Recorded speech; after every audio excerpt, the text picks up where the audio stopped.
అందరికీ నమస్కారం. ఈరోజు మనం చెప్పుకోబోయే కథ మా అత్తారింట్లో చెల్లెలి కాపురం. కథలోకి వెళ్ళబోయే ముందు మీరు కనుక మన ఛానల్ని ఫస్ట్ టైం చూస్తున్నట్లయితే తప్పకుండా మన ఛానల్ని లైక్ చేయండి, షేర్ చేయండి, సబ్స్క్రైబ్ చేయండి, బెల్ ఐకాన్ క్లిక్ చేసి ఆల్ అనే బటన్ని ప్రెస్ చేయడం మర్చిపోకండి. కథను ఎక్కడ స్కిప్ చేయకుండా వినండి. మరి కథలోకి వెళ్ళిపోదామా? నారాయణ వాసుదేవ్ దంపతులు చాలా మంచివాళ్ళు. వాసుదేవ్ ఒక ప్రైవేటు ఉద్యోగం చేస్తూ ఉండేవాడు. నారాయణి గృహిణిగా ఇంటి పనులన్నీ చూసుకుంటూ ఉండేది. వీళ్ళిద్దరిది ప్రేమ వివాహం కాదు, పెద్దలు కుదిర్చినటువంటి వివాహమే. ఇక నారాయణ తరపున కానీ వాసుదేవ్ తరపున కానీ రావాల్సిందేదో వాళ్ళకి వచ్చేయటం, అవి తీసుకొని వాళ్ళు సిటీకి వచ్చేయటం, ఆ తర్వాత సిటీలో ఒక ఇల్లు కొనుక్కోవటం, ఊళ్ళో ఉన్నటువంటి పొలాలు అద్దెకి ఇవ్వటంతో పాటు అలా పెద్దలు ఇచ్చినటువంటి ఆస్తిలో కొంత భాగాన్ని అమ్మి వాసుదేవ్ చాలా తెలివిగా ఒక స్థలాన్ని కొని ఆ స్థలంలో ఒక 10 పోర్షన్లు ఇల్లేయించాడు, ప్రతి నెల అద్దెలు వచ్చేలా. అది కాకుండా ఆయన ఒక 2 ల్యాండ్లు కూడా కొన్నాడు. బ్యాంకులో డబ్బులు కూడా కాస్త బాగానే పొదుపు చేసేవాళ్ళు భార్యాభర్తలు. ఉండేది సొంత ఇల్లే. ఊళ్ళో ఉన్నటువంటి ఇల్లు ఆయనేమీ అమ్మలేదు.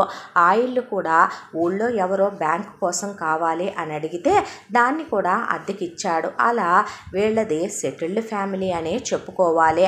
అయితే వీళ్ళిద్దరి అన్యోన్య దాంపత్యానికి గుర్తుగా వీళ్ళకి 2 పిల్లలు. పెద్దమ్మాయి పేరు హేమ, రెండో అమ్మాయి పేరు మల్లిక. ఇద్దరు ఆడపిల్లలే పుట్టిన ప్రాణం ఒక ఎత్తుగా పిల్లల్ని చూసుకుంటూ పెంచుకొచ్చుకుంటూ పిల్లల్ని ఎంతో అల్లారు ముద్దుగా గారాబంగా పెంచుతూ పిల్లలకి చాలా తెలివితేటలు నేర్పించాలి అనే దాంతో పెద్దమ్మాయి హేమ రెండో అమ్మాయి కన్నా 5 ఏళ్ళు పెద్దదే.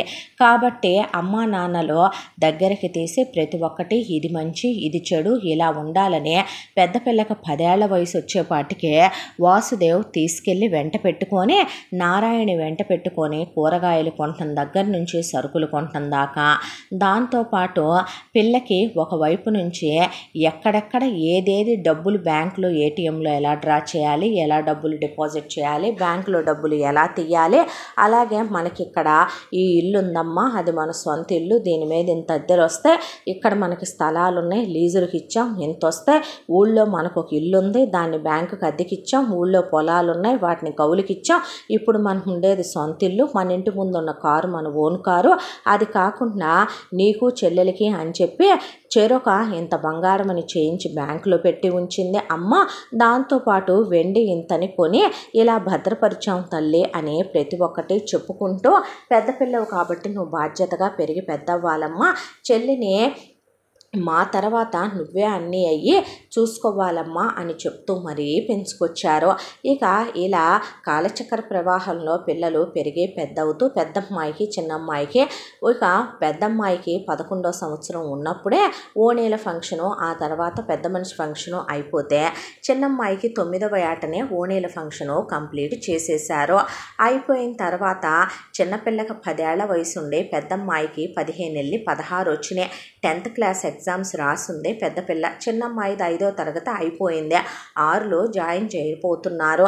అదే టైంకి కరెక్ట్గా వాసుదేవ్ స్నేహితుడికి ఒక ఆయనకి ఒంట్లో బాగలేదు, యాక్సిడెంట్ అయిందని తెలిసి నారాయణి వాసుదేవ్ కలిసి పెద్దమ్మాయి దగ్గర చిన్నమ్మాయిని వదిలిపెట్టి చిన్నపిల్ల మ్యూజిక్, డ్యాన్సు, సమ్మర్ క్లాసెస్లో చెస్ అవన్నీ నేర్చుకుంటుంటే పెద్ద పిల్ల ఇంటర్ మంచి కాలేజీలో సీట్ రావాలని ఏదో పూజలు చేసుకుంటూ కూర్చుంది. దాంతో జాగ్రత్తమ్మ అని చెప్పి మొగుడు పెళ్ళాం ఇద్దరూ కలిసి ఆయన్ని చూడటానికని వెళ్ళారు, పలకరించారు. తిరిగి వస్తూ ఉండగా అనుకోకుండా గాలి వర్షం, వాళ్ళెంత ఉండమన్నా ఆడపిల్లలిద్దరినీ ఇంటి దగ్గర వదిలేసి వచ్చాం అనే దాంతో వాసుదేవ్ కారు డ్రైవ్ చేసుకుంటూ వచ్చేసరికి ఆ వర్షంలో దారి కనపడక యాక్సిడెంట్ అయ్యింది.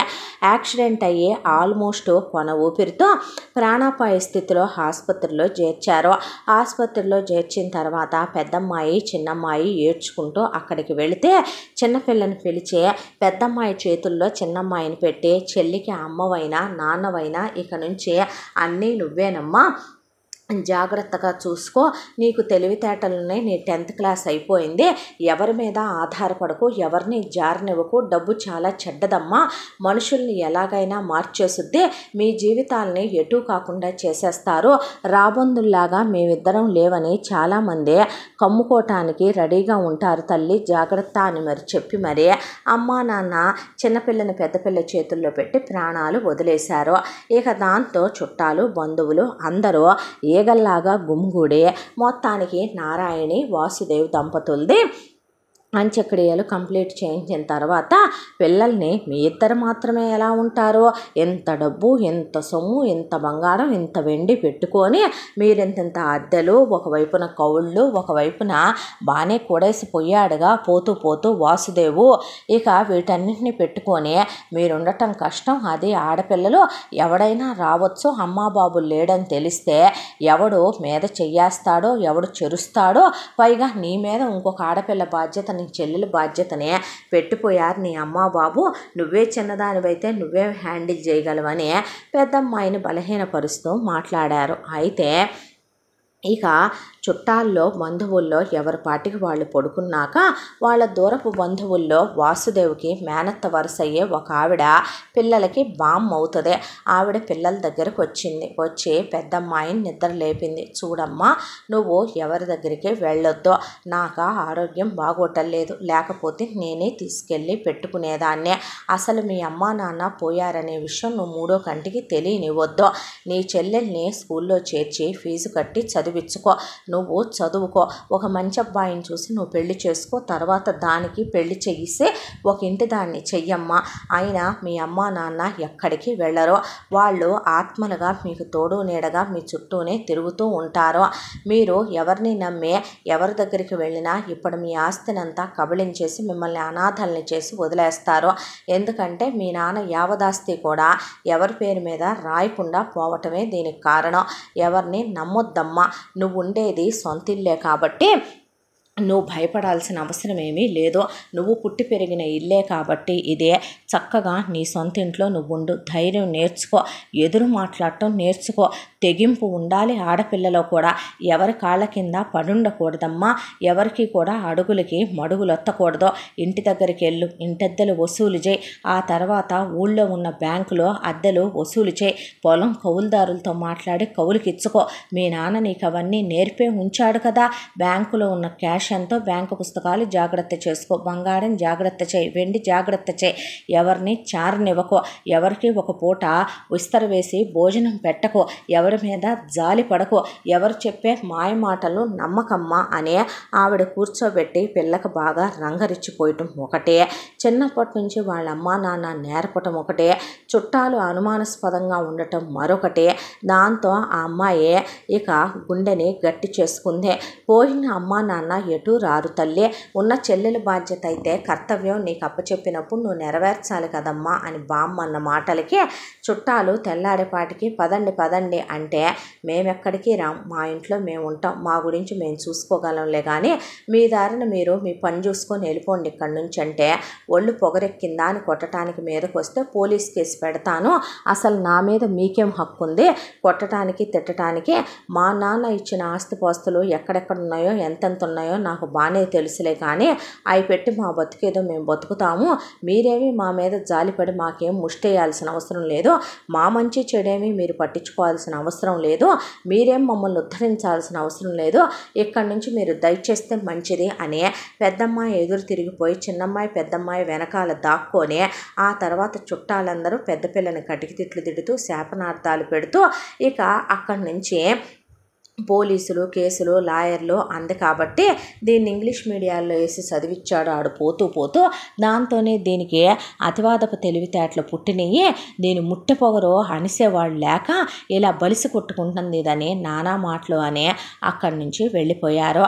ఆ తరువాత బామ్మ జాగ్రత్తగా ఉండండమ్మా, తెలివితేటలతో ఉండండి అంటే, బామ్మ నీకెవరూ లేరు కదా, ఇప్పుడు నువ్వు ఎక్కడికి వెళ్ళాలంట, నీ కొడుకులు నీ కూతుళ్ళు అమెరికాలో ఉంటున్నారు, నీకంటూ ఎవరూ లేరు, తాతయ్య పోయాడు, ఎప్పుడన్నా వచ్చి అమ్మా నాన్నల దగ్గర 6 నెలలు ఉండెళ్ళేదానివి కదా, వాళ్ళు లేరనే పాటికి ఇప్పుడు మాతో నువ్వు ఉండకూడదా, మా అమ్మే మా తల్లే అనే ముసలమ్మకి ఆవిడ ఒంటి మీద ఒక 25-30 కాసులు బంగారం ఉంది, ఆవిడ పేరు మీద ఇక ఒక 15 లక్షల క్యాష్ ఉంది, ఆవిడకు 2 ఎకరాల పొలం ఉంది, ఊళ్ళో సొంత ఇల్లుంది, అది కాక ఆవిడకి తాతయ్యది పెన్షన్ ప్రతి నెల ఒక 70,000 దాకా వస్తుంది, వాళ్ళ పిల్లలు ఫారెన్లో ఉంటున్నారు కాబట్టి ఆవిడని బతకమని వదిలేశారు. నిజమే కదా, మనిషిగా జన్మెత్తిన తర్వాత నా మేనల్లుడి బిడ్డలు నా మనవరాళ్ళు కాదా, నేను అండగా ఉంటే తప్పే ఉందే, నా అన్న మనవరాళ్ళు కాదా వాళ్ళు అని చెప్పి బామ్మ ఇక్కడే ఉండిపోయింది. ఆ తర్వాత బామ్మ బాగా గయ్యాళిదే, బామ్మ బాగా తెలివైంది కూడాను. ఇక ఒకవైపున హేమ ఇంటర్ కాలేజీలో చేరి మల్లికని 6th జాయిన్ చేసింది. బామ్మ ఇంట్లో ఉంటూ పని వాళ్ళ మీద పెత్తనాలు చేస్తూ పిల్లని వెంట పెట్టుకొని ఊరికెళ్ళి ఆ బ్యాంకుల దగ్గర వడ్డీలు పిల్ల అకౌంట్లో పడేలాగా, పొలం కౌలుకిచ్చి పిల్ల అకౌంట్లో పడేలాగా, స్థలాలు లీజు డబ్బులు పిల్ల అకౌంట్లో పడేలాగా, ఇల్లు 10 పోర్షన్ల అద్దె పిల్ల అకౌంట్లో పడేలాగా, బ్యాంకీలో ఉన్నటువంటి క్యాష్ 50 లక్షల రూపాయలు ఉంటే వాటిని ఎత్తుకెళ్ళి చెరో 25 ఫిక్స్డ్ డిపాజిట్లో పడేసి పిల్లలిద్దరికీ చెరో 50 కాసులు బంగారం చేయించితే అది లాకర్లో పెట్టి జాగ్రత్తగా, వెండి కూడా లాకర్లో దాసేసి ఇక ఎక్కడికక్కడికి మొత్తం రూపాయలన్నీ కూడా బామ్మ బాగా బిడాయించేసి గట్టి చేసేసింది పిల్లల కోసం. ఆ తర్వాత తను పిల్లలతోనే ఉంటూ ఎటు తాతయ్యది బోల్డంత పెన్షన్ వచ్చుద్ది, ఆవిడది కవులు వచ్చుద్ది, ఆవిడ అసలు ఆ మొత్తం వాడుకోదు, పూజ పునస్కారం దానం ధర్మం దైవ కార్యాలు చేస్తూ ఉంటుంది. పిల్లలకు అవని ఇవని వండి పెడుతూ పిల్లలతో మాటలు చెప్తూ సరదాగా సంతోషంగా అలా 2 సంవత్సరాలు ఉండేపాటికి బామ్మకు ఆరోగ్యం బాగా పాడైపోయి హాస్పిటల్లో చేర్చి పెద్ద పిల్ల ఇంటర్ 2nd ఇయర్లో ఉండి ఎంసెట్ ఎగ్జామ్స్ అలా రాసిందో లేదో బామ్మ తన పేరు మీద ఉన్నటువంటి పొలం హేమకి రాసేసిందే. దాంతోపాటు తన ఒంటి మీద ఉన్న బంగారం పెళ్ళే ఆవిడకి అన్నీ ఎత్తిపోసి చూసింది కాబట్టి హేమ చేతిలో పెట్టి తన అంత్యక్రియలు తన వాళ్ళెవరికి కబురు పెట్టక్కర్లేదు, హేమనే జరిపించేసేయమని అప్పటిదాకా ఆవిడ దాచిన డబ్బులు, దాంతోపాటు ఆవిడ పేరిట బ్యాంకులో ఉన్న డబ్బులు, ఆ 2 ఎకరాల పొలము, ఈ మొత్తం కూడా పిల్లకే అప్పచెప్పేసి ఊళ్ళో ఉన్న ఇల్లు చిన్నపిల్లకి చెందేలాగా రాసేసింది బామ్మ. రాసేస్తే బామ్మ పోయాక హేమ తన ధర్మం ప్రకారం ఫోన్ చేసి అమెరికాలో ఉన్న బామ్మ పిల్లలకి చెప్తే, ఇంకా మేము వచ్చినా దాని దగ్గర ఏమైనా ఒక 100 కోట్లు 50 కోట్లు ఉంటున్నాయా, అది ఉంచిపోయిన ముష్టి ఏదో మీరే తీసుకొని దాన్ని నువ్వే తగలెట్టు, నీ అమ్మ బాబుల్ని తగలెట్టిన దానివి దాన్ని తగలెట్లేవా అని వాళ్ళు ఫోన్ పెట్టేశారు. బామ్మ అంత్యక్రియలు కూడా అయిపోయాక చిన్నపిల్ల బాగా డల్ అయిపోయింది. ఒకవైపున అమ్మ నాన్నలు పోయి ఒకవైపున రోజు కబుర్లు చెప్తూ సరదాగా జోకులేస్తూ ఉండే బామ్మ రేపటి నుంచి ఉండదనే విషయం తీసుకోలేకపోయింది ఆ పిల్ల. హేమ మల్లికని దగ్గరికి తీసుకొని ఆ రోజు నుంచి మళ్ళీ నేనే నీకు అమ్మని నాన్నని బామ్మని అన్నీ అవుతానమ్మా, నేనున్నానురా తల్లి, నీకు ఎవరికి మన అమ్మ నాన్న లేరనే విషయం చెప్పకూడదు, అర్థమైందా, చెప్తే కొడతాను, నా గురించి నీకు బాగా తెలుసు, నాకు కోపం ఎక్కువనే, నువ్వు బాగా చదువుకోవాలి, నువ్వు ప్రయోజకురాలు అవ్వాలి, నువ్వు ఉన్నత స్థితికి రావాలని అమ్మా నాన్న కోరుకొని పోయారు, వాళ్ళ కోరికని నువ్వు తీర్చాలమ్మా అని చెల్లెలకి చెప్పి చెల్లెల్ని ఎంతో ప్రేమగా చూసుకునేదే. బామ్మ ఉన్నప్పుడే పెద్ద పిల్లకి పిండి వంటలు చేయటం దగ్గర నుంచి వంట పనుల దాకా, కుట్లు అల్లికల దగ్గర నుంచి మిషన్ కుట్టటాల దాకా, సమస్తం జడలేయటం దగ్గర నుంచి అన్నీ వాళ్ళమ్మ ఉన్నప్పుడే 15 ఏళ్ల పిల్లప్పటికే ఆవిడన్నీ నేర్పింది నారాయణే. ఇక బామ్మ పిల్లకి రాణి కూడా సానపట్టి మరీ నేర్పిపోయింది పెద్ద పిల్లకి. దాంతో ఇక చిన్నపిల్లని చదివిస్తూ పెద్ద పిల్లకి ఎంసెట్లో మంచి ర్యాంక్ వచ్చింది, చాలా పెద్ద కాలేజీలో సీట్ వచ్చింది, డబ్బులు ఎటు బ్యాంకుల్లో బోల్డంత మూలుగుతున్నాయి కాబట్టి చెల్లెల్ని కూడా స్కూల్ మార్చేసి ఎక్కువ కల్చరల్ యాక్టివిటీస్ ఉండేలాగా, ఎక్కువ ఫైన్ ఆర్ట్స్ మీద ఎక్కువ కాన్సన్ట్రేషన్ చేసేలాగా ఉండే ఒక స్కూల్ చూసి చెల్లెల్ని అందులో జాయిన్ చేసింది పెద్ద పిల్ల. జాయిన్ చేసిన తర్వాత ఇక తన వరకే ఎంసెట్లో ర్యాంక్ వచ్చింది కాబట్టి మంచిగా ఫీజు కట్టి చాలా పెద్ద కాలేజీలో జాయిన్ అయింది, ఇంజనీరింగ్లో పెద్దమ్మాయి. వెళ్ళిన తర్వాత అక్కడ ఎవరితోనూ ఫ్రెండ్షిప్లు చేసేది కాదు, ఎవరికి ఇళ్ళకొచ్చే స్పేసులు ఇచ్చేది కాదు. ఎవరితోనూ పర్సనల్ విషయాలు డిస్కస్ చేసేది కాదు. వాళ్ళ అమ్మ నాన్న పోయారని అసలు ఎవరికి చెప్పేది కాదు. ఆ అమ్మాయి ఏంటో ఆ అమ్మాయి చదువులేంటో అంతవరకే ఉండేదే. ఆడపిల్లలతో కూడా స్నేహం లిమిటేషన్స్లోనే చేసేదే. చాలామంది అబ్బాయిలు ఆ అమ్మాయి చాలా అందంగా ఉంటుందని ప్రపోజ్ చేసి ఐ లవ్ యూలు చెప్పినా ఆ అమ్మాయి మాత్రం ఎవరి లవ్నే యాక్సెప్ట్ చేయలేదు. దానికి కారణం ఒకటే, చెల్లెల బాధ్యత అమ్మా నాన్నలు తనకు అప్పచెప్పారు. చెల్లెలకు అమ్మైనా నాన్నైనా అన్నీ తనే. చెల్లెల్ని ప్రయోజకురాల్ని చేసి చదివించి చెల్లెలకు ఉద్యోగం వచ్చి చెల్లెలకి పెళ్ళయిన తర్వాత అప్పుడు తను పెళ్లి చేసుకోవాలి. చెల్లెలు పిల్లలు పుట్టేసిన తర్వాత అప్పుడు తను పిల్లల్ని కనాలి అనే దాంతో భీష్మించు కూర్చొని చదువు మాత్రం చాలా బాగా చదివేదే హేమ. అయితే అదే కాలేజ్లో హేమతో పాటు జగదీష్ అనే ఒక అబ్బాయి చదువుకుంటూ ఉండేవాడు. హేమే చాలా బాగా చదువుద్దంటే హేమ కన్నా కూడా జగదీష్ ఇంకా బాగా చదువుతాడు. చాలా అందంగా ఉంటాడు, స్ట్రైట్ ఫార్వర్డ్. దానికి తోడు ఇక ఏదైనా ఇలా పట్టేస్తాడు అలా చూస్తే. దాంతో జగదీష్ అంటే హెచ్ఓడీలకి, ప్రిన్సిపల్ సార్కి, లెక్చరర్కి అందరికీ కూడా చాలా ఇష్టం. స్పోర్ట్స్లో ఫస్ట్ ఉంటాడు, అన్నిట్లో ఫస్ట్ ఉంటాడు. గిటార్ చాలా బాగా ప్లే చేస్తాడు, డ్యాన్స్లో ముందుంటాడు. అసలు ఇందులో అని కాదు, ఎందులోకి వెళ్తే అందులో ముందంజలో ఉంటాడు జగదీష్. అంతా జగదీష్కి చాలామంది అమ్మాయిలు ప్రపోజ్ చేసినా ఎవరిని ఓకే చేసిందే లేదు జగదీష్. ఇంజనీరింగ్కి ఇక్కడికి హాస్టల్లో ఉండి చదువుకోవటానికి వచ్చాడు. జగదీష్ వాళ్ళది వేరే ఊరు, హేమ వాళ్ళ ఊరు ఇదే. హేమ ఉండే ఊరికే జగదీష్ ఇక్కడ కాలేజ్ చాలా బాగుంటుందని ఇక్కడ కాలేజ్లో జాయిన్ అవటానికని ఇక్కడికి వచ్చాడు. జగదీష్ వాళ్ళ అమ్మ పేరు కోకిల, జగదీష్ వాళ్ళ నాన్న పేరు రమణారావు. వాళ్ళకి బిజినెస్ ఉంది, స్థిరచరాస్తులు బాగా ఉన్నాయి, బాగా డబ్బున్న బలిసిన వాళ్ళు. జగదీష్కి ఒక అక్క ఉంది, వాణి. పెళ్ళైపోయింది. అక్కకి మిలిటరీ మ్యాన్ అయిన అజయ్తో. వాళ్ళకి స్థిరచరాస్తులు కూడా బాగా ఉన్నాయి. అక్కకి 2 పిల్లలు కూడా, ఒక పాప బాబు. అక్క వాళ్ళ అత్తగారు జయలక్ష్మి, మామ రఘురామయ్య గారి దగ్గర పిల్లల్ని పెంచుతూ అక్క ఎక్కువ పుట్టింట్లోనే ఉంటుంది. ఇక జగదీష్కి మొదటి నుంచి కూడా పట్టుదల చాలా ఎక్కువ. మొదటి కాన్పులో కూతురు పుట్టిందనే కొడుకులు ఎక్కడ పుట్టరోనని పూజలు, వ్రతాలు, నోములు చేసి జాతకాలు వేయించి మరి కూతురు పుట్టాక 8 అబార్షన్లు చేయించుకొని మరి ఆ తర్వాత జగదీష్ని కంది వాళ్ళమ్మ కోకిల. జగదీష్ తర్వాత మరొక కొడుకు పుట్టాడు వాళ్ళకే. ఇలా ఇది వాళ్ళ ఫ్యామిలీ హిస్టరీ. అయితే జగదీష్ ఇక్కడికి వచ్చి చదువుకోవటం మొదలుపెట్టాడు. అలా చదువుకుంటున్న జగదీష్కి క్లాస్లో ఉన్న అందరు అమ్మాయిల కంటే డిఫరెంట్గా తనేంటో తన పనేంటో లిమిటేషన్స్లో ఉండి చేసుకొని వెళ్ళిపోతూ చదువు మీద తప్ప దేని మీద కాన్సన్ట్రేషన్ పెట్టని హేమ మీద ఏదో తెలియని ఒక ఆసక్తి. ఆ తర్వాత ఆమె మీద ఇష్టంగా మారిపోయింది. అదే ఎలాగైనా పరిచయం చేసుకోవాలి అనుకున్నాడు. ఆమె మీద ఆ ఇష్టానికి అప్పుడు అతనికి ఆ చిన్న వయసులో తెలిసిన అర్థం ఒక్కటే, ఆమెంటే తనకెందుకో చాలా చాలా ఇష్టం. ఫ్రెండ్షిప్ చేస్తే ఫ్రెండ్ అయితే అనేది మాత్రమే అనిపించేది. అయితే హేమ ఎవరితోనూ తను ఎక్కువ క్లోజ్గా ఉండదు, తనకి ఫ్రెండ్స్ లేరు. దానికి తోడు ఇన్స్టాగ్రామ్లు, ఫేస్బుక్లు ఇలాంటివి అసలు వాడదు. దాంతో ఎలా క్లోజ్ అవ్వాలో జగదీష్కి అసలు అర్థం కాలేదు. ఇలా మొత్తానికి 4 సంవత్సరాల బీటెక్ కూడా ఒకళ్ళని ఒకళ్ళు అలా రోజు క్లాస్లో చూసుకుంటూ ఎప్పుడైనా ఎదురైతే ఒక స్మైల్ ఇచ్చుకుంటూ అలా గడిచిపోయింది 4 ఏళ్ల బీటెక్. ఆ తర్వాత ఇక జగదీష్ పీజీలో జాయిన్ అవుదాం అనుకుంటుంటే హేమ కూడా పీజీలో జాయిన్ అవుతుందనే విషయం క్లాసులో ఉన్న మిగతా అమ్మాయిలు అనుకుంటుంటే జగదీష్ వినే హాయ్ అని హేమని జస్ట్ క్లాస్మేట్గా పలకరించాడు. హాయ్ జగదీష్ అంటే, పీజీలో చేరుతున్నావా హేమ అని అడిగితే జాయిన్ అవుతున్నాను అంటే ఏ కాలేజు అని అడిగాడు. అడిగితే పలానా కాలేజ్లో బాగుందని తెలిసిందే, అందుకని అక్కడ జాయిన్ అవుదాం అనుకుంటున్నాను అని చెప్పింది హేమ. అవునా అని హేమ ముందు ఏమీ మాట్లాడకుండా తను కూడా హేమ జాయిన్ అయ్యేటటువంటి అదే కాలేజ్లో పీజీలో జాయిన్ అయ్యాడు.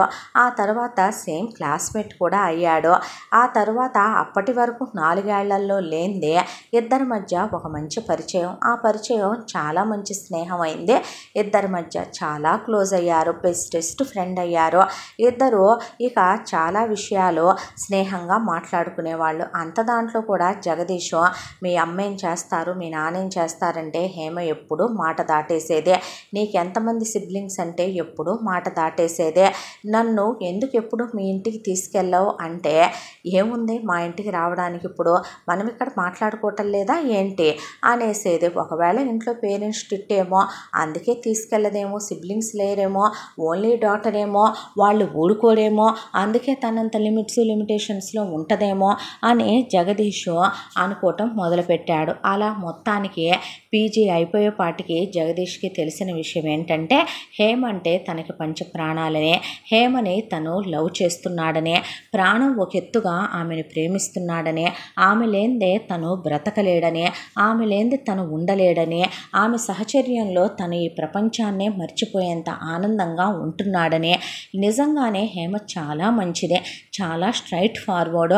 హేమకి మనుషులు ముందొక మాట వెనకొక మాట మాట్లాడే తప్పుడు గుణాలు ఉండవు. దానికి తోడు చాలా కైండ్ హార్ట్, స్వీట్ పర్సన్. అలాంటి అమ్మాయిని ఏ అబ్బాయి పోగొట్టుకుంటాడో ఈ జనరేషన్లో, ఈ 21st సెంచరీలో అసలు అమ్మాయిలే అలా ఉండరేమో అనేలాంటి ఒక క్యారెక్టరు హేమదే.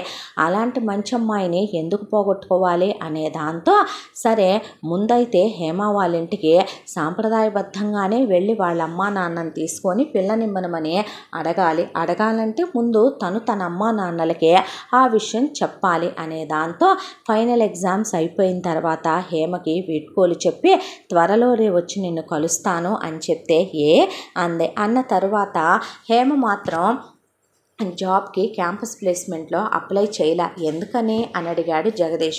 విడిగా అప్లై చేసుకుంటాను జగదీష్, నాకు ఇంటికి దగ్గరగా ఉండాలి ఆఫీసు, అన్నీ మన క్యాంపస్కి వచ్చినాయి, చాలా దూరంగా ఉండే ఆఫీసులు పడ్డాయి, నేను అంత దూరం వెళ్ళే సిచ్యువేషన్ లేదని చెప్పింది.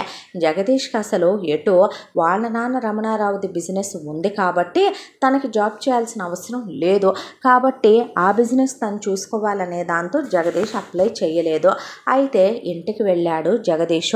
ఇంటికి వెళ్ళి జగదీష్కి అసలు హేమ గురించి ఏం తెలుసో, వాళ్ళ అమ్మ నాన్న లేరని తెలియదు, తనకు చెల్లెలు ఉందని తెలియదు, కానీ హేమ మంచిదని మాత్రం తెలుసు, తను ప్రేమిస్తున్నాడని తెలుసు. హేమ లాంటి మంచి అమ్మాయిని మిస్ చేసుకుంటే మళ్ళీ అలాంటి అమ్మాయి దొరకదని తెలుసు. జగదీష్ తన 6th క్లాస్ నుంచి హాస్టళ్లలో ఉండడానికి ఎక్కువ ఇష్టపడే హాస్టల్లోనే తన చదువుని పీజీ వరకు కంప్లీట్ చేసుకుంటూ వచ్చాడు. ఒక హాలిడేస్లో మాత్రమే ఇంటికి వెళ్తాడు. వెళ్ళినప్పుడు అమ్మ నాన్న అక్క తమ్ముడు చాలా ప్రేమగా ఉంటారు. బావ కాశ్మీర్ బోర్డర్లో ఉంటాడు. ఆయన ఎప్పుడో కానీ 3 ఏళ్లకి 5 ఏళ్లకు ఒకసారి తప్ప కనపడే ముఖం కాదు బావదే. అంతా దాంట్లో ఆయన చాలా నిజాయితీపరుడు. పిల్లలు ఎప్పుడన్నా అక్క వాళ్ళ అత్త మామ తీసుకొస్తే మామయ్య అనుకుంటూ కనపడటమే తప్ప పెద్ద చనువుల్లాంటి ఏమీ లేవు. ఇంటికి వచ్చిన జగదీష్ వాళ్ళ అమ్మ నాన్నల్ని కూర్చోబెట్టి నేను తన క్లాస్మేట్ అయినటువంటి ఒక అమ్మాయిని ప్రేమించానని, ఆ అమ్మాయి చాలా మంచిదని, ఆ అమ్మాయి ఫోటో చూపించి ఆ అమ్మాయిని పెళ్లి చేసుకుంటానని, ఆ అమ్మాయిని తప్ప ఎవరిని చేసుకోలేనని చెప్తే అప్పటి వరకు కొడుక్కి అమ్మా నాన్నలంటే నిజం చెప్పాలంటే గనక the great father the great mother అనే అందరు కొడుకుల్లాగా అనుకున్నాడు జగదీష్.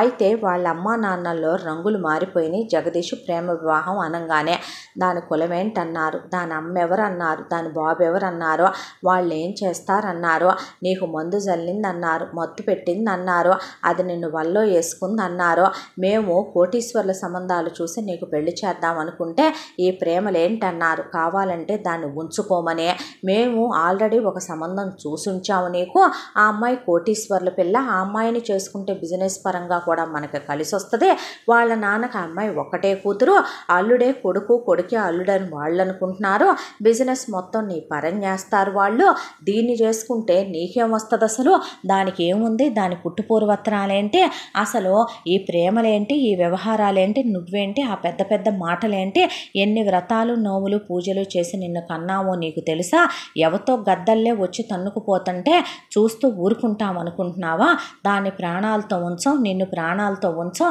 నీ కాళ్ళు చేతులు విరక్కొడతాం, మేము ఎలా కనపడుతున్నాం అంత చేతగాని వాళ్ళలాగా కనపడుతున్నామా, చావచచ్చిన వాళ్ళలా కనపడుతున్నామా అనే ఇంకా చాలా బూతు మాటలు, చాలా చెవులతో వినకూడని మాటలు, నోటితో అనకూడని మాటలు, చెప్పలేని మాటలు, చెప్పకూడని మాటలు కూడా అసలు హేమెవరో తెలియకుండానే చాలా మాట్లాడేశారు కోకిల, రమణారావు. దాంతో జగదీష్ లేచి నిలబడ్డాడు.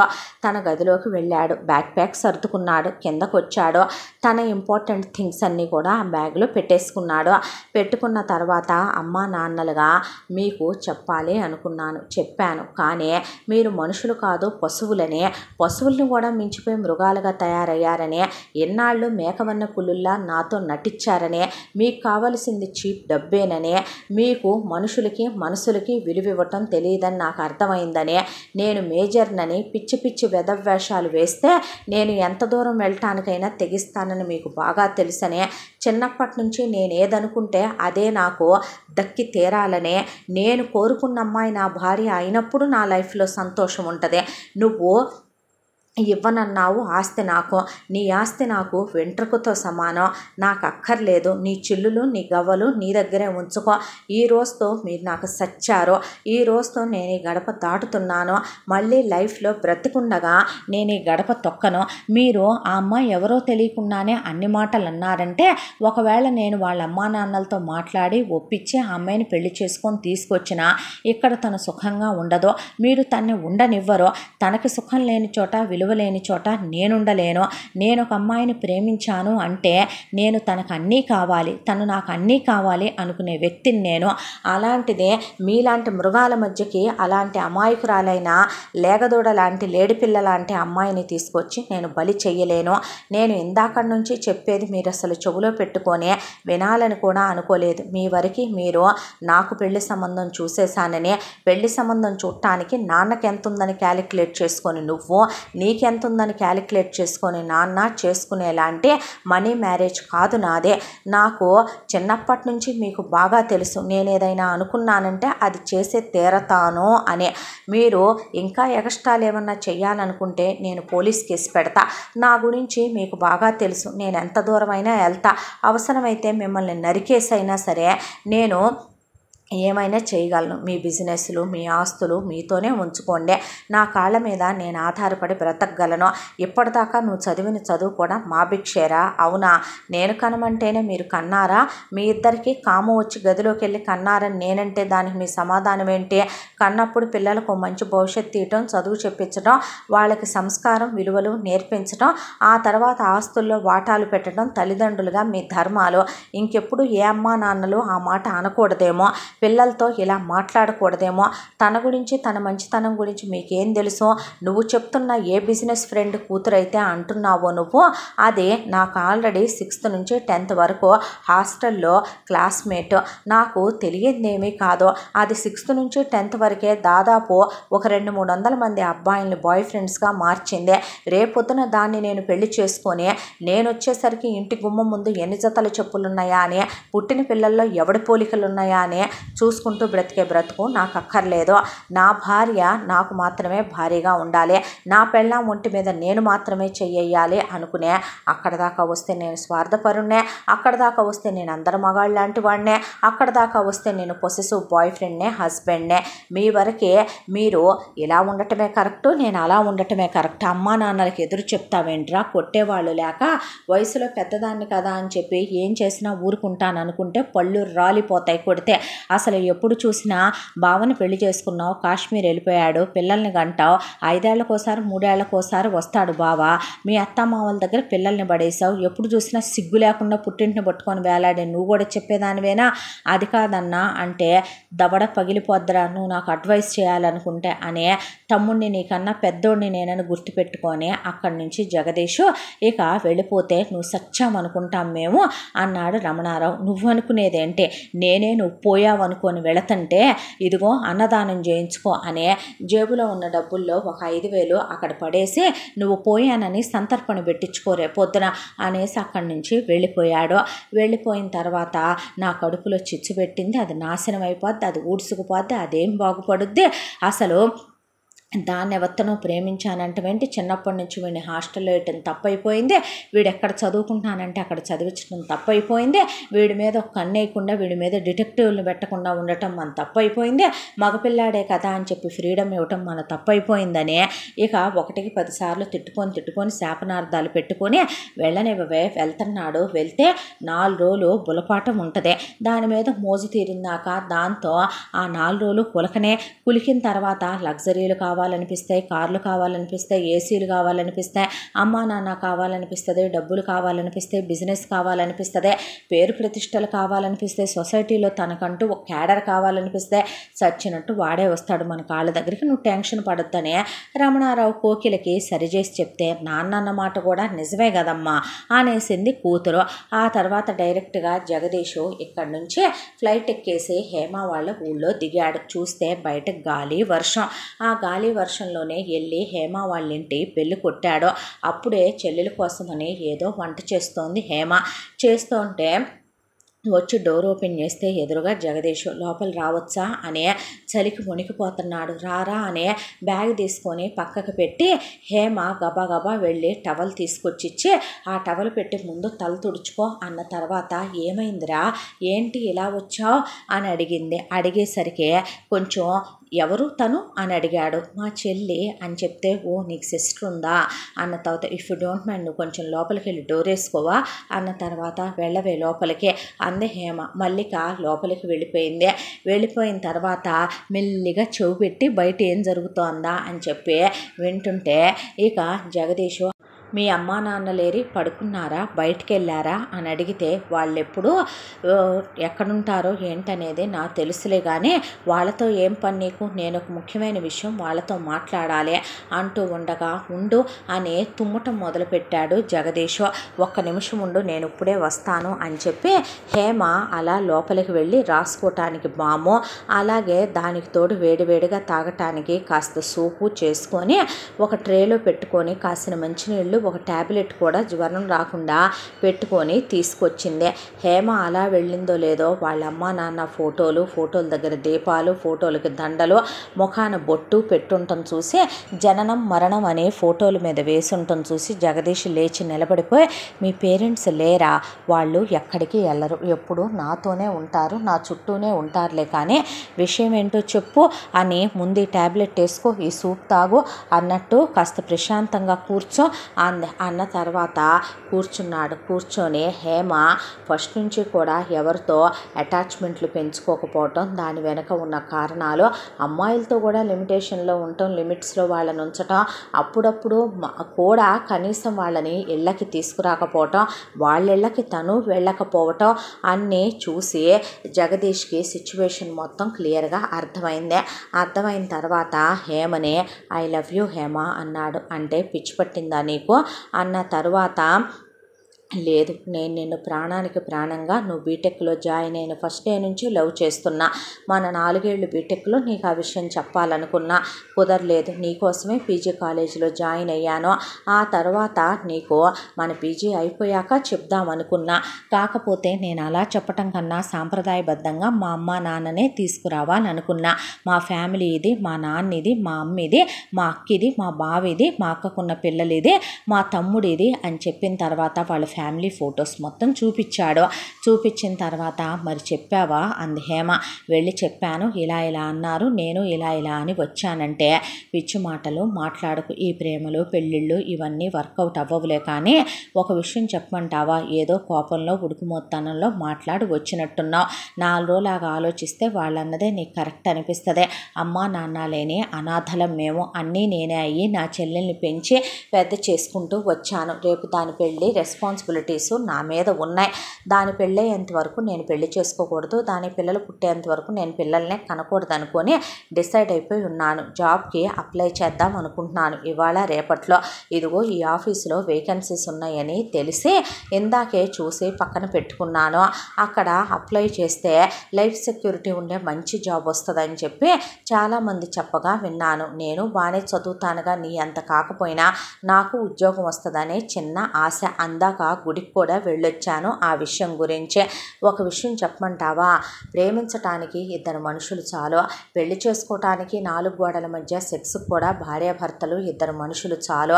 దానికి కోరిక, వ్యామోహం, మోజు, ఇష్టం, ప్రేమ, కామం ఇలాంటి ఏ పేర్లు పెట్టుకున్నా దానికి ఇద్దరుంటే సరిపోద్ది. కానీ అదే ఇద్దరు మనుషులు లైఫ్ లాంగ్ కలిసి ఉండాలంటే 2 కుటుంబాలు అండగా ఉండాలి, తోడుగా ఉండాలి.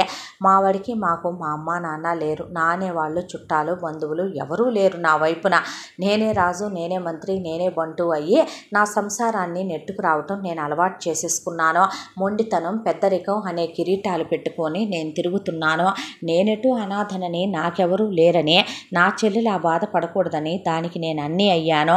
కానీ నీ కుటుంబం ఉంది, నీ వాళ్ళు ఉన్నారు.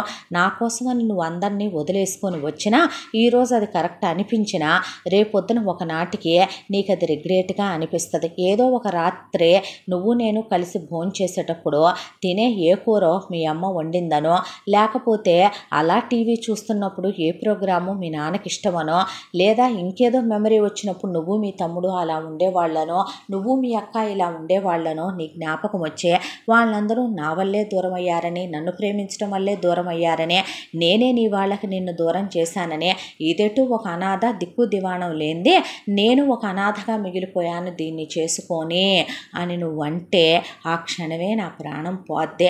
నేను మాట సచ్చినా పడను జగదీష్. నీకో విషయం తెలుసా? అవతలివాడు ఏదైనా అంటే వడ్డీతో సహా నాకు అప్పచెప్పి రావటమే తెలుసు. నాకు చాలా షార్ట్ టెంపర్ ఎక్కువ, ఆ విషయం నీకు తెలుసు. నేనెంత కరెక్ట్గా, నిజాయితీగా, నీతిగా ఉంటానో అవతలవాడు కూడా అలాగే ఉండాలని ఎక్స్పెక్ట్ చేస్తాను నేను. అలా ఉండని పక్షంలో నా కోపం కట్టలు తెంచుకొని నేనేం చేస్తాననేది తన మన భేదం మర్చిపోయి బిహేవ్ చేస్తాను నేను. నాకు నీకు కంపాటబిలిటీ సెట్ అవ్వదులే, కానీ 2 రోజులు ఉండి ప్రశాంత పడి మళ్ళీ మీ ఇంటికి వెళ్ళు అనేపాటికి చచ్చినా జరగదా పని అన్నాడు జగదీషు. ఏంటి నీ మొండితనం అంటే? నాది మొండితనం కాదు, ఆత్మాభిమానం అంటాను. నేనేమైనా తప్పు చేశానా? వాళ్ళ ముందుకెళ్ళి నేను క్షమాపణ చెప్పానంటే నేను సెలెక్ట్ చేసుకున్న నువ్వైనా తప్పు అయి ఉండాలి, లేదా నిన్ను సెలెక్ట్ చేసుకున్న నేనైనా నాదైనా తప్పు అయి ఉండాలి. నా తప్పు లేనప్పుడు నేను ఎవరి ముందు తల వంచను హేమ. నా తప్పు అంటూ ఉంటే నేను ఎవరికైనా క్షమాపణ చెప్పడానికి వెనుకాడని నేచర్ నాదే. అమ్మా నాన్నలైనా సరే ఎంతకాలం ఎంతో ప్రేమగా ఉన్నటువంటి వాళ్ళు కేవలం మనీ మైండెడ్ పర్సన్స్ అనే టాలీ అయిపోయిందే. నాకు కావలసింది నేను ఇష్టపడి నేను ప్రేమించే అమ్మాయితో నేను లైఫ్ షేర్ చేసుకోవటం. నేను చచ్చానని ఆస్తిలో చిల్లిగవ్వలేవనని వాళ్ళు అన్నారు. ఇప్పుడు నేను అనాథనే, నాకు అమ్మా నాన్న పోయారు, నాకు ఏ సిబ్లింగ్స్ లేరు. ఇప్పుడు నేను ఉండటానికి ఎక్కడా షెల్టర్ లేదు. మీ ఇంట్లో ఒక గదిలో షెల్టర్ ఇస్తావా? నేను నీతో పాటు జాబ్కి అప్లై చేసుకుంటాను. ఉద్యోగం వచ్చిన తర్వాత అప్పుడు మనం కొన్నాళ్ళాగి మిగతా విషయాల గురించి మాట్లాడుకుందాంలే, కానీ నిన్నేమి నేను వెంటనే నన్ను నమ్మేయమనో ఓకే చేయమనో పెళ్లి చేసేసుకుందామనో నేను చెప్పట్లేదులే. కానీ అనేసరికి అది కాదు, ఇంక నువ్వేమైనా మాట్లాడితే నేను చచ్చినంత ఒట్టే. నా దృష్టిలో వాళ్ళు పోయారు. నా నోట్లో నుంచే కాదు, నా మనసులో నుంచి కూడా వాళ్ళతో నాకంత బాండింగ్లు జ్ఞాపకాలు ఏమీ లేవు. ఎవడేమన్నా తుడిచేసుకునే టైప్ నేను కాదు. అది నా తల్లి అయినా, తండ్రి అయినా, భార్య అయినా, బిడ్డ అయినా, ఎవరి విషయంలోనైనా నేను తీసుకునే డెసిషన్ అలాగే ఉంటుంది. వాళ్ళు తప్పు చేశారు, చాలా మాటలు మాట్లాడారు. నేను నీతో అందులో హాఫే చెప్పాను, మొత్తం చెప్తే నువ్వే చాలా హర్ట్ అయిపోతావు. అలాంటిది ప్రత్యక్షంగా ఉండి వినొచ్చినోడ్నే నేనెంత హర్ట్ అయి ఉంటానంటావు అన్న తరువాత హేమికేమీ మాట్లాడలేకపోయిందే. ఆ తరువాత నెక్స్ట్ హేమతో పాటు జగదీష్ కూడా ఉద్యోగానికి అప్లై చేసుకుంటే హేమ కన్నా పై పోస్టే వచ్చిందే. ఆ తర్వాత సాధించావు మొత్తానికి అన్న తర్వాత జగదీష్ హేమ వాళ్ళ ఇంట్లోనే ఉండేవాడు. అంత వాళ్ళ ఇంట్లో ఉంటూ కూడా ఇంటి పనిలో, వంట పనిలో, బయట పనిలో హెల్ప్ చేసి పెట్టేవాడు.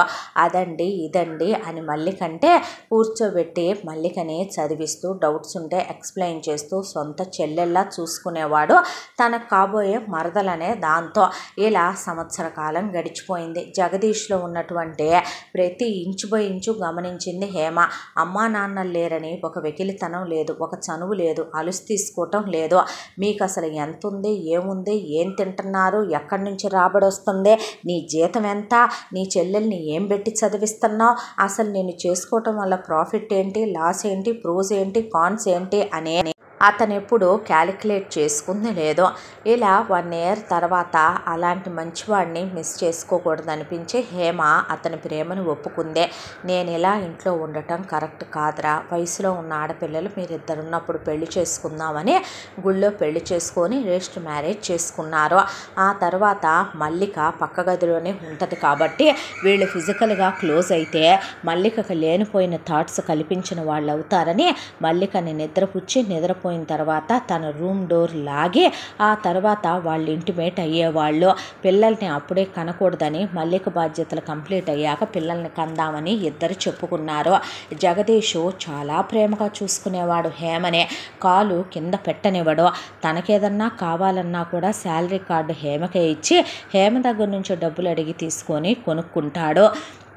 హేమకి ప్రతిదీ సర్ప్రైజ్ చేస్తాడు. మల్లికనే ఇక నుంచి ఏమండి కాదో బావా అని పిలువు నన్ను అని చెప్పాడు. పేరుకు బావా అని పిలిచినా నేను ఈ తోడబుట్టిన వాళ్ళ లాంటి వాడినని మర్చిపోకని చెప్పి చాలా తక్కువ మాట్లాడతాడు జగదీషు మల్లికతో కూడా. అతి చనువులు, బావా మరదళ్ళ సరసాలు, వెకిలి వేషాలు వేయటాలు, ఎక్కడ పడితే అక్కడ వయసులో ఉన్న ఆడపిల్లల్ని టచ్ చేయటాలు, వెకిలి వేషాలు వేయటాలు ఇలాంటివి అసలు జగదీష్కి నచ్చవు. జగదీష్ అసలు తన లిమిట్స్లో ఉంటాడు, లిమిట్స్లో ఉంచుతాడు కూడా మల్లికనే.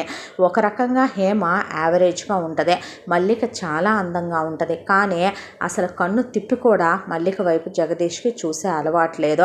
అంతా దాంట్లో అక్క అమ్మలాగా బావ నాన్నలాగానే అనుకునేది మల్లిక కూడాను. ఇలా రోజులు గడిచిపోతూ ఇద్దరు ఉద్యోగానికి వెళ్ళొస్తూ ఇక భార్యకి వంట పనులు హెల్ప్ చేస్తూ ఇంటి పనులు హెల్ప్ చేస్తూ ఏది తప్పు అనుకోడు జగదీష్. ఎంత కాలంలో కూడా మారారేమో, వెళదాం కదా, ఒకసారి ఫోన్ చేయొచ్చు కదా, పలకరిద్దాం కదా, పోనీ మనమే వెళ్ళి మనదే తప్పు అయిపోయిందని సారీ చెప్దామంటావా? నీకు తెలుసు తప్పు అంటూ మనం చేయనప్పుడు, మన తప్పు అంటూ లేనప్పుడు నిన్ను సెలెక్ట్ చేసుకోవటమా నేను చేసిన తప్పు? నువ్వు చెడ్డదానివా లేకపోతే ఏమైనా తప్పుడు దానివా? తప్పులు చేసావారా? నేనేదో తప్పు చేశానని వాళ్ళ ముందు వాళ్ళ కాళ్ళు పట్టుకోవటానికి ఆ గడపలో కాలు పెట్టనని వచ్చేటప్పుడే చెప్పొచ్చాను అనే ఈ నేల కాపురంలో ఎప్పుడైనా నా నోట్లోంచి వాళ్ళ మాట రావటం విన్నావా నువ్వు అని నిజంగానే అసలు ప్రస్తావన కూడా తీసుకురాడు జగదీష్. చాలా హ్యాపీగా సాగిపోతున్నటువంటి వాళ్ళ కాపురం. మల్లికది 4 సంవత్సరాల బీటెక్ కంప్లీట్ అయిపోయింది. ఆ తర్వాత పీజీకి నేను వేరే ఊర్లో ఉన్న కాలేజ్కి ఎంట్రన్స్ రాసుకున్నాను, అక్కడికి వెళ్ళి జాయిన్ అవుతానక్క అని అడిగింది. అడిగితే హేమ ఏ కాలేజు ఏ ఊరు అంటే జగదీష్ వాళ్ళ ఊరికే వెళతానంది మల్లిక. దట్టు ఆ ఊర్లో ఉన్నటువంటి ఒక కాలేజీని సెలెక్ట్ చేసుకుంది. అందరూ మీ ఊళ్ళో ఎడ్యుకేషన్ బాగుంటుంది, ఇక్కడ కాలేజీలు బాగుంటాయని మేము ఇక్కడికి వచ్చి జాయిన్ అయితే నువ్వు అక్కడికి వెళ్ళటం ఏంటి అన్నాడు జగదీష్. ప్లీజ్ బావా అన్న తర్వాత నువ్వు నీ ఇష్ట ప్రకారం చేస్తున్నానని చెప్తున్నావా లేదంటే కనుక ఇన్ఫర్మేషన్ ఇస్తున్నావా అని అడిగితే రిక్వెస్ట్ చేస్తున్నాను బావా, ప్లీజ్ ప్లీజ్ ప్లీజ్ ప్లీజ్ అన్న తర్వాత అమ్మా నాన్న ఉన్నా కూడా దాని ఇష్టానికి విలువిచ్చి పంపించుండే వాళ్ళేమోలే, ఇప్పుడు మనం వద్దంటాం ఎందుకు, సరే వెళ్ళవే అని హేమ మేము కూడా వస్తాం నీతో పాటు అని చెప్పి అన్నీ ప్యాక్ చేసుకొని తీసుకొచ్చే చెల్లెల్ని హాస్టల్ చూసి అందులో దింపి నెలకు 2 సార్లు బావా నేను వచ్చి వెళ్తామని రోజు ఫోన్ చేయమని వీడియో కాల్ చేయమని మెసేజ్లు పెట్టడం మర్చిపోకని చెప్పి హాస్టల్ వాళ్ళకి చాలా జాగ్రత్తలు చెప్పి లెక్చరర్లతో హెచ్ఓడీలతో మాట్లాడి ఫీజులు పే చేసి చెల్లెల్ని అవుటింగులకి వెళ్ళొద్దని చెప్పి నీకు కావలసినవి నేను తెస్తానని చెప్పి అన్నీ కావలసినవి ఇప్పించి ఆ తర్వాత ఇంటికి వచ్చాక అనవసరంగా పంపానేమో, మనసులో ఏదో అలజడిగా ఉంది, ఏంటో అర్థం కావటం లేదో, ఏదో తెలియని బెంగగా ఉంది అంటే నువ్వే పంపించావు. ఆ రోజే నేను వద్దులే ఇక్కడ జాయిన్ అవుద్దంటే కాదు అమ్మా నాన్న ఉన్నా తన ఇష్టాన్ని కాదనరు అన్నావు, ఇప్పుడు బాధపడుతున్నావు ఏంట్రా, చదువుకోనివ్వు ఏమీ జరగదులే కానీ అంటే జరగకూడదనే అనుకుంటున్నాను అంది హేమ. ఆ తర్వాత మల్లికది ఫస్ట్ ఇయర్ కంప్లీట్ అయిపోయింది, సెకండ్ ఇయర్లో ఫస్ట్ సెమిస్టర్ కంప్లీట్ అయిపోయింది. సెకండ్ సెమిస్టర్లో ఉందనగా మల్లిక వాళ్ళ కాలేజ్లో ఒక ప్రాబ్లం వచ్చింది. కాలేజ్లో కొంత భాగాన్ని వాళ్ళు రెనోవేట్ చేయించుతూ అదంతా కూడా కొంత బిల్డింగులు పగలగొట్టి మళ్ళీ మళ్ళీ కొత్తవి కట్టిస్తూ ఉండేసరికి లాంగ్వేజ్ పిల్లలందరినీ పీజీ చదివే వాళ్ళని కలిపేయడం మొదలుపెట్టారు. అలా మల్లికకి ఆ క్లాసులోకి వెళ్ళిన తర్వాత ఒక అబ్బాయి పరిచయం అయ్యాడు. ఆ అబ్బాయితో మల్లిక ఫస్ట్ మాటలు, ఆ మాటలు ఒక మంచి పరిచయం. ఆ తర్వాత ఫోన్ నెంబర్లు చేంజ్ చేసుకున్నారు. ఆ తర్వాత చాట్ చేసుకుంటూ ఇద్దరు చాలా తక్కువ స్పాన్లోనే అసలు ఆ అబ్బాయి ప్రపోజ్ చేయటం, ఆ అబ్బాయి నో అంటానికి మల్లికకి ఏ రీజన్లో కనిపించక వెంటనే మల్లిక ఎస్ అనేయటం, ఇద్దరు బీభత్సంగా లవ్లో పీకల్లోతు మునిగిపోవటం, అసలు ఈ విషయాలేవి మల్లిక అక్క దగ్గర ఎత్తకపోవటం, ఇలా జరిగిపోయి మొత్తానికి పీజీ కంప్లీట్ అయిపోయింది. అయిపోయిన తర్వాత ఆ అబ్బాయి మరి ప్రేమ విషయం గురించి ఇక్కడితో వదిలేస్తే ఎలా, పెళ్లి చేసుకుందాం అన్నాడు మల్లికనే. అంటే మా అక్క బావకి చెప్పాలి నేను అంటే, సరే నువ్వు వెళ్ళి మీ అక్క బావ చెప్పు, నేను వెళ్ళి మా అమ్మ నాన్నకి చెప్తాను, ఆ తర్వాత నేను వాళ్ళని తీసుకొస్తాను మీ ఇంటికి, మాట్లాడి పెళ్లి చేసుకుందాము, నిన్ను వదిలి ఇంకస్సలు నేను ఉండలేను, నువ్వు నాకు ముద్దులు ఇచ్చావు హగ్గులు ఇచ్చావే తప్ప ఇంటిమేషన్ అంటే దూరంగా పెట్టేశావు, అది అవ్వంది నాకు నిద్ర కూడా పట్టదు, అంత నచ్చేసావు నువ్వు నాకు, నీ అందం పిచ్చెక్కిచ్చేస్తోంది నన్నని ఆ అబ్బాయి చెప్పిన తర్వాత చాలు చాలే ఊరుకో అన్నాక వచ్చి మల్లికని బస్సు ఎక్కించి పంపించాడు ఆ అబ్బాయి. మల్లిక బయలుదేరి ఇక్కడికి వచ్చింది. ఒకవైపున ఆ అబ్బాయి బయలుదేరి వాళ్ళ ఇంటికి వెళ్ళాడు. వాళ్ళ ఇంటికి వెళ్ళి తను ఒక అమ్మాయిని ప్రేమించానని, ఆ అమ్మాయిని పెళ్లి చేసుకుంటానని అమ్మా నాన్నలకి చెప్పాడు. ఆ అబ్బాయి వాళ్ళ అమ్మ కోకిల, నాన్న రమణారావు, అక్క వాణి ఇంతెత్తున ఎగిరిపడ్డారు. పెద్దోడు చేసి పోయాడు కదా ఒక ఘనకార్యం అంటే, నువ్వేమీ తీసిపోకుండా ఇంకా పెద్దదే తీసుకొచ్చి పెట్టావన్నమాట మా నెత్తి మీద, దరిద్రుడా, ఏం పుట్టిందిరా మీకు, ఇలా కుల సంకరాల దగ్గర నుంచి ఇలా డబ్బు దర్పం లేని వాటిని చేసుకొని కొంపల మీదకి తీసుకొచ్చి పెట్టి ఏం చేద్దాం అనుకుంటున్నారు, ఏం పోయే కాలం వచ్చిందిరా ముద్రష్టప వెధవ, పెద్దోడు అలా చేశాడు, మా కడుపులో చిచ్చు పెట్టాడు, నువ్వు కూడా పెడదాం అనుకుంటున్నావా? అమ్మ నాన్న అక్క నేను చెప్పేది కాస్త ప్రశాంతంగా వినండి, నాకు మీరు కావాలి తను కావాలి, తను ఎవరో ఏంటో తన డీటెయిల్స్ ఏమీ నాకు తెలీదు, తనకు అమ్మా నాన్న లేరు, అక్క బావే అన్నీ చూసుకుంటారు అన్నంతవరకే తెలుసు, తను ఒకసారి చూసి తనతో మాట్లాడితే మీరు ఇలా అనరు, తను చూడడానికి చాలా అందంగా ఉంటుంది, నాకు నచ్చింది, నేను నన్ను ప్రేమించాను, ఇష్టపడ్డాను, తనతోనే జీవితం పెళ్లి చేసుకుందాం అనుకుంటున్నాను, ఎందుకు అన్నయ్య విషయంలో మాట్లాడినట్టు నా విషయంలోనూ మాట్లాడతారో, నేనేమైనా మిమ్మల్ని వదిలేసి వెళతానన్నానా, నేనేమైనా తనే కావాలి మీరు వద్దు అన్నానా అని సుజిత్ అన్నాడు.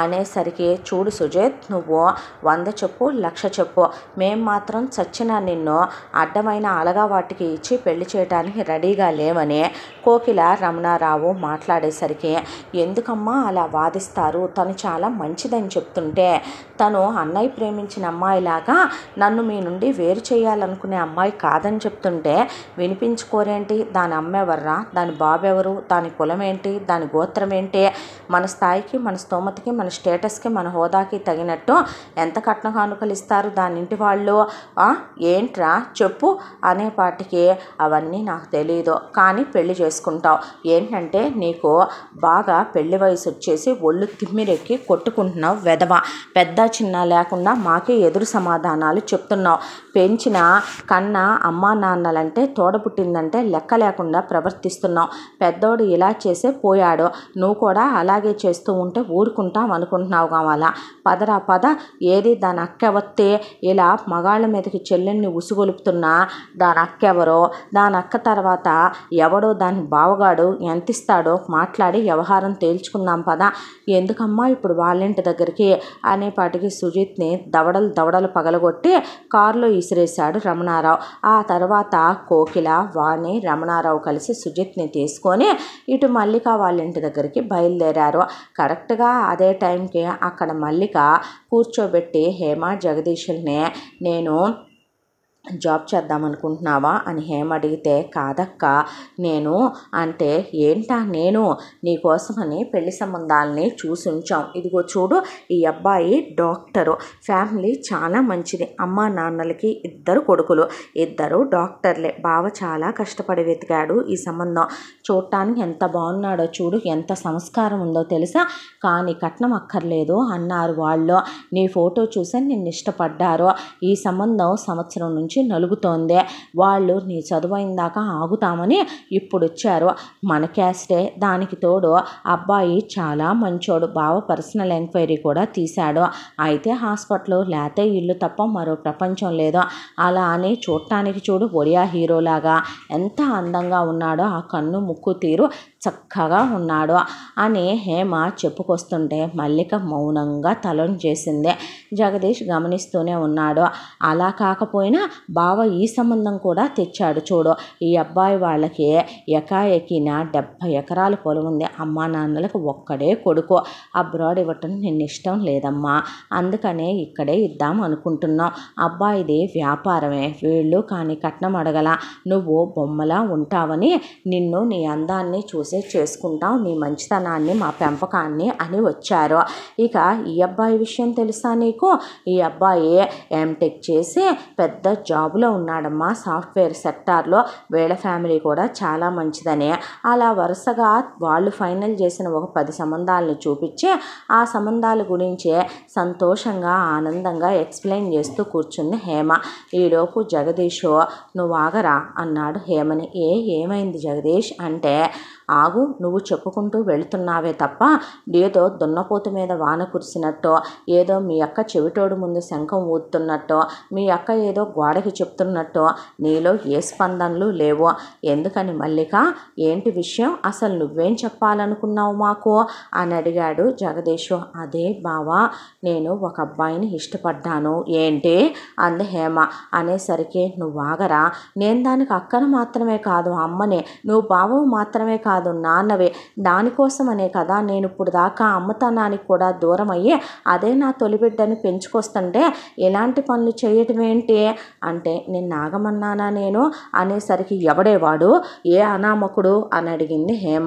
అడిగేసరికి, అనామకుడేమీ కాదు, తన పేరు సుజిత్ అందే. అనేసరికి, ఏంటి అన్నాడు జగదీష్. అవును బావా, అంటే వాళ్ళ ఇంటి పేరేంటి అంటే, ఎస్ సుజిత్ అందే. ఎస్ అంటే ఏంటి అన్నాడు.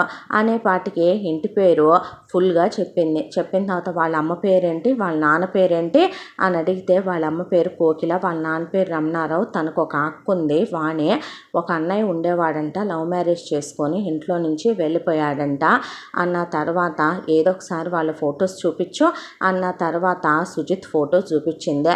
చూపించేసరికి జగదీష్ ఆ ఫోటో చూస్తూ అలా నిలబడిపోతే, ఏమైంది జగదీష్ అంది హేమ. అన్నాక ఆ ఫోటోలు హేమ వైపు తిప్పాడు. తిప్పేపాటికి హేమ అలా నిలబడిపోయింది. నీకు ప్రేమించడానికి ఎవడూ దొరకలేదేంటే, ఆ ప్రేమించి వెళ్ళిపోయింది ఎవరో తెలుసా, ఇంట్లో నుంచి మీ బావే. ప్రేమించింది ఎవరినో తెలుసా, మీ అక్కనే. ఆ ఫ్యామిలీ ఎవరో తెలుసా, నన్ను వద్దనుకొని ఇన్ని సంవత్సరాలుగా మీ బావతో కలవకుండా, ఒక ఫోన్ కాల్ కూడా చేయకుండా మీ బావని వెలేసినట్టు ఈ రోజుకి దూరం పెట్టి నా గుండెల్ని తూట్లు పొడి చేస్తూ, మనకు అమ్మా నాన్నలు లేరు, వాళ్ళ అమ్మా నాన్నలు అవుతారనుకుంటే డబ్బుతో మనుషుల్ని క్యాలిక్యులేట్ చేసే స్వార్థంతో మాట్లాడి ఆయన మనసుని తునాతునకలు చేసిన వాళ్ళ అమ్మా నాన్న, వాళ్ళ అక్క, వాళ్ళ తమ్ముడే సుజిత్. ఆ ఇంటికి వెళ్ళి నువ్వేం సుఖపడతావు, అంతా కాలేజీలో నీకు ఇంకెవడూ దొరకలేదా, వాడే దొరికాడా, వాడే నచ్చాడా, నీకెంత కండకావరం కాకపోతే, ఎంత ఒళ్ళుపై తెలియకపోతే అసలు నువ్వు ఏ పని మీద వెళ్తున్నానని వెళ్ళావు కాలేజ్కి. మన ఊళ్ళోనేమో ఉన్న కాలేజీ ది బెస్ట్ అయితే, మీ బావ ఆ ఊరు నుంచి ఇక్కడికి వచ్చి చదువుకుంటే నువ్వు మాత్రం ఇక్కడి నుంచి అక్కడికి వెళ్ళి చదువు వెలగబెడుతున్నానని, హాస్టల్లో ఉంటానని వస్తూనే ఉన్నాం కదే నెలకు 2 సార్లు. ఈ 2 సంవత్సరాల్లో మాకు చెప్పలేదే. ఈ 2 సంవత్సరాలుగా తన నా లైఫ్లో లేడక్క. లాస్ట్ సెమిస్టర్లో క్లబ్ చేశారు, అప్పుడు పరిచయం ప్రేమ అయిపోయింది. ప్రేమ పెళ్లి దాకా వెళ్ళిపోయారు. వాళ్ళ అమ్మ నాన్న నిన్ను ఒప్పుకుంటారనుకుంటున్నావా, అనుకుంటున్నావా? నన్ను కాదనుకున్న ఇంట్లోకి నువ్వు వెళ్ళి సుఖపడగలను అనుకుంటున్నావా? వాళ్ళకున్న డబ్బాస పేరాస మన అమ్మా నాన్న ఇచ్చింది మొత్తం ఇవ్వటానికైనా నేను నీకు సిద్ధమే. కానీ వాళ్ళంతటితో తృప్తి పడతారనుకుంటున్నావా? వాళ్ళకి ఇక చాలు అనే మాటే తెలియదని బావ ఎప్పుడూ చెప్తూ ఉంటాడు. అంత అత్యాస పరులు ఇంటికెళ్ళి నువ్వేం సుఖపడతావే, నువ్వేం ఆనందపడతావే? నీకు ఒళ్ళు బలిసి పిచ్చెక్కి కండకావరంతో కొట్టుకుంటూ చేసిన పనులు కాదు ఇవే అంటే తన్ని ప్రేమించేశానక్క. ప్రాణం ఒక ఎత్తుగా తన్ను తప్ప ఎవరిని చేసుకోలేనని ఎదురు తిరిగింది మల్లిక. ఒళ్ళు మండిపోయిన హేమ మల్లిక దవడలు వాయించి పగలగొట్టి కూర్చోబెడితే జగదీషు అడ్డొచ్చి, హేమ ప్లీజ్ నువ్వు కూడా ఏంట్రా, ఒక్క నిమిషం పాటు ఆగు. తనకేమైనా తెలుసా వాళ్ళు మా అమ్మా నాన్నలని, తను మా అక్కని, వాడు మా తమ్ముడని తెలియదు కదా. వయస్సు ప్రభావం అలాంటిదే. నువ్వు ఎవరనేది తెలిసే నేను ప్రేమించానా? నేను ఎవరు అనే తెలిసాకే నేను పెళ్లి చేసుకున్నాను జగదీష్. నువ్వు అలా మాట్లాడుకో. తెలిసాకే నేను పెళ్లి చేసుకున్నాను. నువ్వు నా దగ్గర ఏమీ దాయలేదు. నువ్వు మా ఇంటికి వచ్చిన తర్వాత నేను దాచటానికి నా దగ్గర రహస్యాలు ఏమీ లేవు. మా అమ్మ నాన్న పోయారన్న ఒక్క విషయం తప్ప. అది కూడా ఎక్కడ అలుసైపోతామో, చులకనగా చూస్తారో, విలువ తక్కువైపోతామో, ఎక్కడ వయసులో ఉన్న ఆడపిల్లలో ఏ నీచపు కళ్ళు మా మీద పడతాయో అనే దాంతో కన్న తల్లి తండ్రి పోయారన్న దుఃఖాన్ని దిగమింగుకొని నేను దీనికి అమ్మనయ్యి లాలపోసి, ఒకవైపు నా వయసు 15 16, నేనేమైనా పెద్ద ఆడిందానా? బామ్మను అడ్డు పెట్టుకొని 2 సంవత్సరాల పాటు నెట్టుకొచ్చి దీనికి స్నానాలే చేయించి, ఒంట్లో బాగోకపోతే చూసి, హాస్పిటల్కి తిప్పి, స్కూల్లో దింపి, ట్యూషన్లకు తీసుకెళ్ళి, దీనికి డాన్స్ నేర్పించి, మ్యూజిక్ నేర్పించి, స్విమ్మింగ్ నేర్పించి, కంప్యూటర్లో నేర్పించి, దీనికి ఇష్టమైనయే ఇంట్లో వండుతాను, దీనికి ఇష్టమైన రంగుల బట్టలే కొంటాను, దీని ప్రతి అకేషన్ని సెలబ్రేట్ చేస్తాను. అమ్మా నాన్నలు దీనికి ఎక్కడా గుర్తు రాకూడదని అన్నీ నేనై పెంచుకొస్తే నా గుండెల మీదే తన్నుద్దా అంటే, ప్లీజ్ రా నువ్వాగు, కొట్టకు. ఇప్పుడు తెలిసింది కదా, ఇంకా తన డెసిషన్ మార్చుకుంటుందిలే అని జగదీష్ మాట పూర్తవ్వకముందే ధడామని బెల్లు మోగింది. మోగేపాటికి వెళ్ళి అలా తలుపు తెరిచేసరికి మిమ్మల్ని అని చెయ్యెత్తింది కోకిల. లేమ్మా నువ్వు ముందు ఒక్కొక్కళ్ళు ఎవరిని తేలుస్తానని వాణి అంటే, ఆగవే అని రమణారావు వచ్చేలోపు జగదీష్ నుంచున్నాడు అక్కడ. పెద్దోడా నువ్వేంటి నాన్న ఇక్కడ అన్న తర్వాత, నా ఇంటికి వచ్చి నన్ను నువ్వేంటి ఇక్కడ అని అడగటం ఏంటి, ముందు మీరేంటి ఇక్కడ అని అడిగాడు జగదీష్. ఇంతటితో మా అత్తారింట్లో చెల్లెలు కాపురం మొదటి భాగం పూర్తి. ముగింపు భాగంతో మళ్ళీ కలుసుకుందాం. తప్పకుండా మన ఛానల్ని లైక్ చేయండి, షేర్ చేయండి, సబ్స్క్రైబ్ చేయండి, బెల్ ఐకాన్ క్లిక్ చేసి ఆల్ అనే బటన్ని ప్రెస్ చేయడం మర్చిపోకండి. ఈ కథను మనకు అందించిన కథా రచయిత్రి జి. యామిని శ్రీనివాస్ గారు. Thank you.